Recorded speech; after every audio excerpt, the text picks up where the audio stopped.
Everyone, আজকে আমি তোমাদের সাথে শেয়ার করব কি করে বাড়িতেই বসে তোমরা এগ চাউমিন বানাতে পারো। এর জন্য তোমাদের ছোট করে ক্যাপসিকাম, স্প্রিং অনিয়ন, বিনস এবং ক্যারটের কুচি করে নিতে হবে।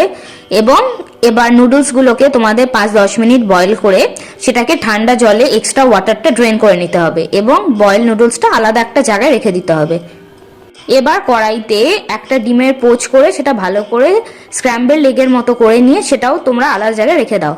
এবার সাদা তেলের মধ্যে ভেজিসগুলোকে ভালো করে ভেজে কাঁচা লঙ্কার সাথে এবার বয়েলড নুডলসগুলোও তোমরা অ্যাড করে সেটাকে ভালো করে ম্যাগি মশলা এবং ব্ল্যাক পেপারের সাথে তোমরা মিক্স করে শেষে ম্যাগি মশলা এবং তোমাদের যে সিজনিংটা ভাল লাগে সেটাও অ্যাড করে দিও এবং তাতেই রেডি হয়ে যাবে এগ চাউমিন।